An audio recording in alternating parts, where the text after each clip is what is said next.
오늘 말씀은 갈라디아서 1장 1절로부터 5절까지 말씀입니다. 우리 함께 읽겠습니다. 사람들에게서 난 것도 아니요 사람으로 말미암은 것도 아니요 오직 예수 그리스도와 및 죽은 자 가운데서 그리스도를 살리신 하나님 아버지로부터 말미암은 사도된 바울은 함께 있는 모든 형제로 더불어 갈라디아 여러 교회들에게 우리 하나님 아버지와 주 예수 그리스도를 좇아 은혜와 평강이 있기를 원하노라. 그리스도께서 하나님 곧 우리 아버지의 뜻을 따라 이 악한 세대에서 우리를 건지시려고 우리 죄를 위하여 자기 몸을 들이셨으니 영광이 저에게 세세토록 있을지어다. 아멘. 오늘부터 우리 갈라디아서 말씀을 우리 함께 나눕니다. 갈라디아서 말씀은 우리가 짧으니까 우리가 또 짧은 기간 동안에 말씀을 나눌 수 있을 것이다 라고 이렇게 생각을 합니다. 근데 이제 갈라디아서 그러면 갈라디아 교회들에게 보내는 편지인데 갈라디아 지방이 어디죠? 네. 갈라디아 지방 지금 경상도도 아니고 전라도도 아니고 어떻게 알아요? 근데 이제 갈라디아 교회니까 분명히 바울이 복음을 전했던 교회들인 것을 틀림이 없겠죠. 물론 그 소아시아 지역의 7교회들 가운데는 바울이 복음을 전했다라고 하는 그런 기록이 남아있는 교회가 아닌데도 있죠. 예. 자주장사, 루디아가 있던 곳 어디였죠? 네.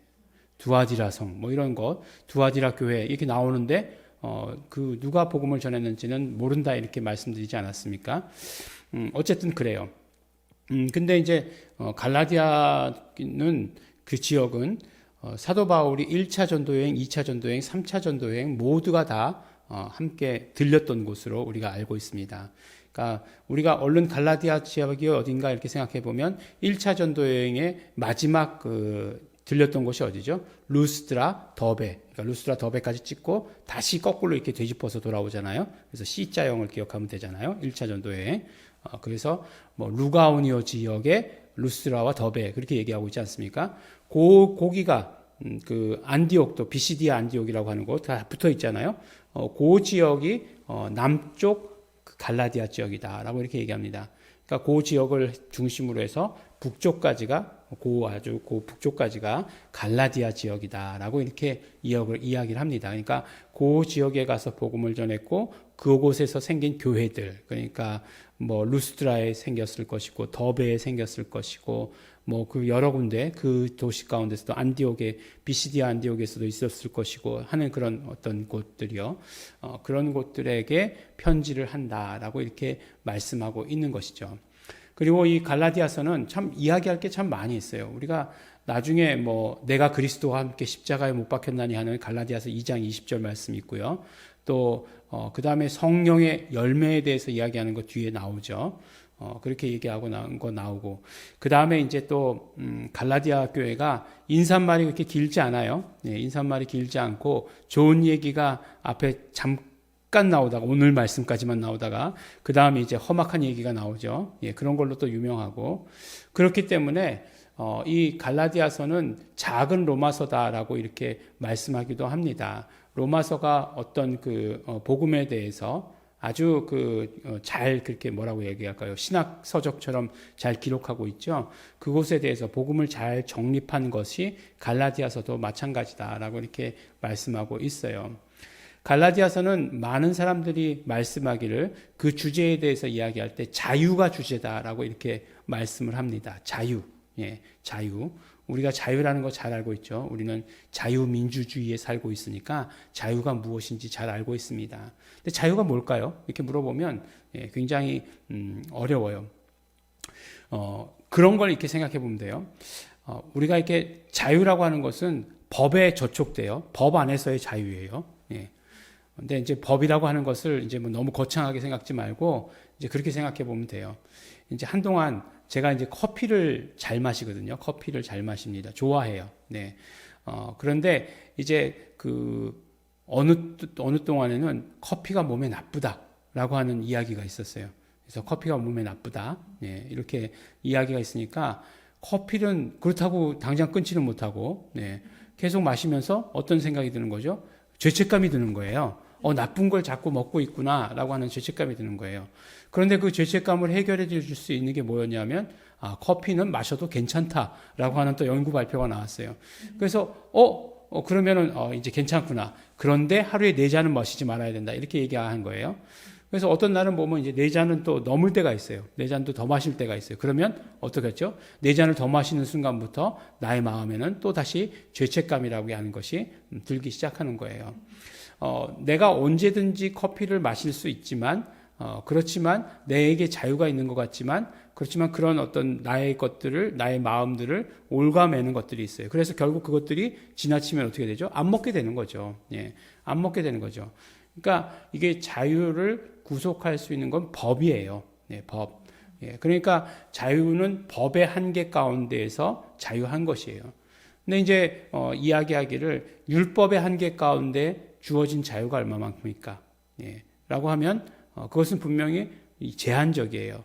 그러면 우리가 자유하다라고 하는 것은 결국 무엇인가? 예, 바로 율법에서 벗어난 그 복음 가운데 있을 때 자유하다라고 이렇게 이야기하는 거예요.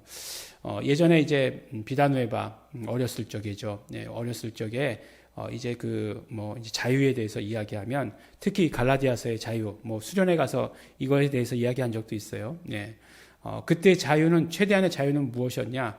우리가 술을 마시면서도 우리가 담배 피면서도 예수님을 이야기할 수 있다. 네, 이게 최대의 자유였어요. 네, 그래서 우리는 자유를 누리고 있다. 우리는 자유하니까 그렇게 할 수 있어라고 이렇게 생각했습니다. 그때 당시에는 최대한의 자유였을지도 모르겠죠. 네, 하지만 자유가 그런 것인가? 라고 생각해 보면 조금 더 깊은 의미가 있어요. 조금 전에 이제 법이라고 하는 것과 연관된다라고 하는 것을 말씀을 드렸는데, 이제 그러면 우리가 자유로우냐, 인간이 자유로우냐라고 이렇게 물어봤을 때 인간은 자유롭지 못해요. 왜냐하면 마치 법에 갇혀 있는 것처럼 죄라고 하는 것에 갇혀 있기 때문에 그렇습니다. 죄라고 하는 것에 갇혀 있는 자, 죄의 종이라고 얘기하죠. 죄 범죄한 자마다 다 죄의 종이 되는 거예요. 예. 그럼 죄의 종이 되었을 때 자유할 수 있느냐? 자유할 수 없다라고 하는 것을 처음부터 선포하고 이야기해 주시고 계십니다.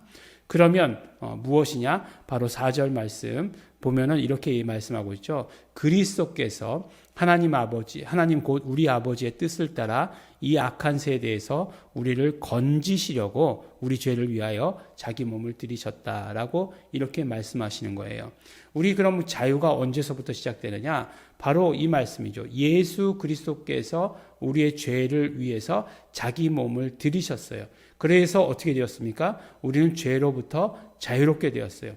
죄로부터 자유롭게 되었다라고 하는 것이 우리 자유의 시작이다라고 하는 것이에요. 진짜 자유, 참된 자유의 시작이다라고 이렇게 우리에게 말씀해 주시는 것입니다. 그러니까 우리가 자유하다라고 하는 것은 무엇이에요?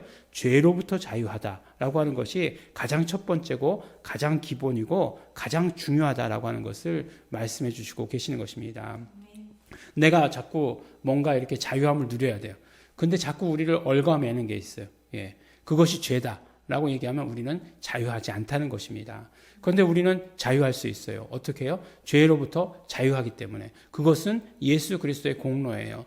그런데 우리의 삶을 살다 보면 자꾸 우리를 얽어매려고 하는 것들이 있죠. 그것이 역시 죄예요. 예, 죄의 문제예요. 근본적인 구원의 죄의 문제로부터는 우리가 용서함을 받았지만, 다 해결받았지만 매일매일의 삶에서 우리를 자유하지 못하게 하는 것들이 있습니다. 그것이 죄의 문제예요. 그것들에 대해서는 어떻게 해야 되느냐? 우리가 매일매일 회개하는 삶을 살아야 된다라고 하는 것을 말씀해 주십니다. 그러니까 회개라고 하는 것이 우리를 옭아매는 것 같지만 아니에요. 회개라고 하는 것이 우리를 진짜로 자유로운 삶을 살도록 만들어 주시는 것이에요. 죄로부터 자유로운 삶이 얼마나 가벼운 삶인가 하는 것을 우리는 압니다. 그렇잖아요. 예전에 이렇게 집에서 이렇게 뭔가를 지우개 같은 것을요, 실에다 이렇게 묶어가지고 이렇게 빙글빙글 돌렸어요. 예, 빙글빙글 실에다 묶어가지고 빙글빙글 돌리다가 왜 그랬는지 모르지만, 예, 그게 묶은 게 어릴 때 묶었으니까 제대로 묶었겠어요? 쑥 빠져나갔어요. 빠져나가더니 그냥 딴 데 갔으면 좋았는데 유리창에 가가지고 딱 맞은 거예요. 예, 유리창이 딱 깨졌어요. 예, 유리창이 딱 깨져버리고 말았어요. 네. 그리고 나서 이제 어머니께서 오시기까지, 예, 그동안은 얼마나 벌벌벌벌벌 떨고, 예, 저것도 얼마나 혼날까, 뭐 하는 마음으로, 이제 뭐 불편한 마음으로, 마음 졸임으로 계속 있어야 됐죠. 예. 근데 이제 딱 저녁 때 오셨어요. 오시더니 그것을 보시고, 뭐, 다친 데 없니? 괜찮아. 이렇게 말씀하시는 거예요. 예. 그때 그 어떤 날아갈 것 같은 그 자유함, 예. 그런 것들이 용서받은 기쁨 아니에요? 용서받은 기쁨. 예. 그러니까 우리에게 있어서 용서받은 기쁨이, 죄로부터 용서받은 기쁨이 우리를 진짜 자유하게 하는 것이에요. 그러니까 우리가 죄에 대해서 어떻게 해야 된다고요? 회개해야 되는 거예요. 그러면 그 회개에 대해서, 그러니까 그 예수 피의 공로를 의지했을 때 그 용서의 기쁨이 우리를 하여금 자유를 누리게 해준다라고 이렇게 말씀해 주십니다. 그런데 그 근거가 되는 것은 바로 예수 그리스도께서 이 땅에 오셔서 우리 죄를 위해서 자기 몸을 들이셨기 때문이다라고 이렇게 말씀해 주시는 것입니다.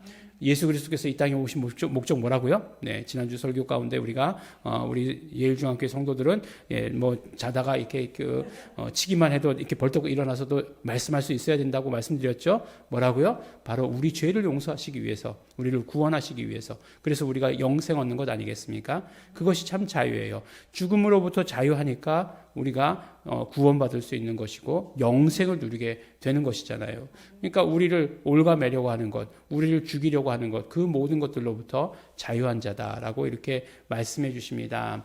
우리 자유의 복음, 자유의 편지에 대해서 우리가 함께 말씀을 나눌 텐데, 우리 어떻게 자유를 누리시는지에 대해서, 자유가 무엇인지에 대해서 더 오늘부터 말씀 함께 나누게 되기를 원합니다. 우리 죄로부터 자유하신 우리 성도 여러분들 되시기를 또한 예수 이름으로 축원합니다. 기도하겠습니다. 하나님 아버지 감사합니다. 하나님 아버지, 우리가 자유한 삶을 살게 하여 주신 것 감사합니다. 예수 피의 공로로 말미암아 우리가 죄로부터 자유한 자 되게 하여 주신 것 감사하고 고맙습니다. 성령님이시여, 날마다 회개를 사랑케 하여 주시옵시고, 그러므로 날마다 자유를 경험하는 자 될 수 있도록 축복하여 주시옵소서. 감사드립니다. 예수님 이름으로 기도드렸습니다. 아멘. 우리 이 시간에 감사하며 기도하실 때 정말 예수 그리스도의 그 보혈의 공로로 말미암아, 그 피의 공로로 말미암아 우리 자유함 얻게 하여 주신 것 감사합니다. 죄로부터 자유, 우리 구원 얻게 하여 주시옵시고 영생 얻게 하여 주신 것 너무나 감사하고 고맙습니다. 모든 우리를 올가매려고 하는 것들, 죄로 말미암아 우리를 올가매려고 하는 그 모든 것들로부터 자유하게 하여 주셔서 감사합니다. 성령님이시여, 이 자유를 누리기를 소원합니다. 성령님 함께 하여 주시옵소서. 감사하시면서 회개하시면서 우리 결단하시면서 통성으로 기도하시겠습니다.